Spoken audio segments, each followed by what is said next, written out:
பிரியமானவர்களே, இயேசு கிறிஸ்துவின் நாமத்தில் உங்களுக்கு என் அன்பின் வாழ்த்துக்கள். எப்படி இருக்கிறீங்க? நல்லா இருக்கிறீங்களா? நீங்க சந்தோஷமா மனமகிழ்ச்சியா இருக்கும்படி ஆண்டவர் விரும்பி உங்களோட பேசுகிறார். ஆனால் அந்த தினமும் அவர் உங்களை அன்பா விசாரிக்கிறார்ல, நீங்க எப்படி இருக்கிறீங்க, நல்லா இருக்கீங்களான்னு சொல்லி இயேசு கிறிஸ்து உங்களை மேல ரொம்ப அன்பும் அக்கறையும் உள்ள ஒரு தேவன். 1 பேதுரு 5:7 இயேசு கிறிஸ்து உங்களை விசாரிக்கிறவரானபடியால் உங்கள் கவலைகளை எல்லாம் அவர் மேல் வைத்து விடுங்கள் என்று ஆண்டவருடைய வார்த்தை சொல்லுகிறாரு. இது கவலையோடு இருக்கீங்க, ஏதோ ஒரு கவலை, குடும்பத்தை குறித்து, எதிர்காலத்தை குறித்து, அவருடைய தேவைகளை குறித்து, அல்லது உங்களுக்கு வந்திருக்கிற பிரச்சனை குறித்து கவலைப்படுறீங்களா? ஆண்டவர் சொல்றாரு, உங்களை விசாரிக்கிறதுக்கு ஒரு அற்புதமான ஆண்டவர் இருக்கிறார். என் மகனே, என் மகளே, ஏன் துக்கத்தோடு இருக்கிற? உனக்கு என்ன பிரச்சனை? உனக்கு எது கவலையை கொடுக்குது? நான் உனக்கு என்ன செய்யணும்? என்ன செஞ்சா உன் கவலை மாறும் என்று உங்களை அன்பாய் விசாரிக்கிற ஒரு ஆண்டவர் இயேசு. தினமும் காலையில உங்களை விசாரிக்கிறார் பார்த்தீங்களா? இப்போ உங்களை விசேஷமா விசாரிக்கிறார். நீ ஏன் துக்கமா இருக்கிற மகனே, மகளே, ஏன் நீ துக்கமா இருக்கிற? நான் பார்த்துக்கிறேன். நான் உன் மேல அன்பு அக்கறையும் இருக்கிறல்ல. கவலையெல்லாம் என் மேல வச்சிரு, கொண்டா என்கிட்ட கொடு. என்ன கவலை என்கிட்ட தந்துரு. உன் உள்ளத்துல வச்சிருக்காத. எதுக்கு நீ சுமந்துகிட்டு இருக்கிற?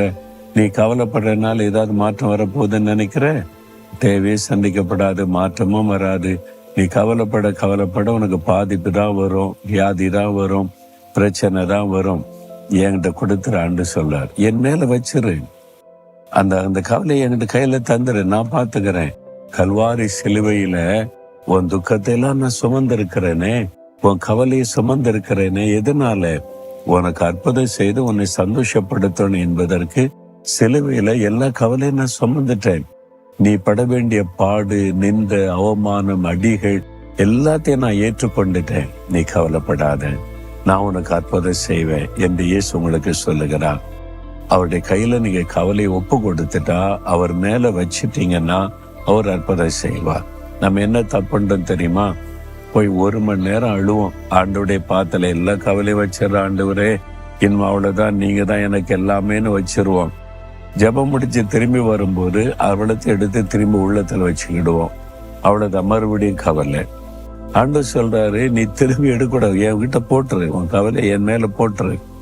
அப்புறம் திருப்பி எடுக்கக்கூடாது, நீ சந்தோஷமா போ. அன்னாள் என்ற ஒரு மகள், குழந்தை இல்ல, குறைவு, நிந்தை, அவமானம். ஒரு நாள் தேவ சமூகத்துல இந்த மனம் கசந்து அழுதாள், கண்ணீர் விட்டாள். எல்லாத்தையும் ஆண்டவர்கிட்ட சொல்லி வெகு நேரம் அழுது ஜெபித்தாள். ஜெபம் முடிஞ்ச பிறகு அதன் பிறகு அவள் துக்கமுகமாய் இருக்கவில்லை அப்படின்னு வசனம் சொல்லுது. என்ன காரணம்? ஆண்டவர் மேல கவலை வச்சுட்டா திருப்பி எடுக்கல, அவர் பார்த்து கொள்ளுவார் என்று. அப்பதான் ஆண்டவர் அற்புதம் செய்து அவருடைய நிந்தையை மாற்றி மகள பண்ணினார். நீங்க அவர் மேல வச்சுட்டு திருப்பி எடுக்கக்கூடாது. ஆண்டவர் உங்க மேல வச்சிடுற, நீங்க பாத்துக்கிடுங்க, அவ்வளவுதான்.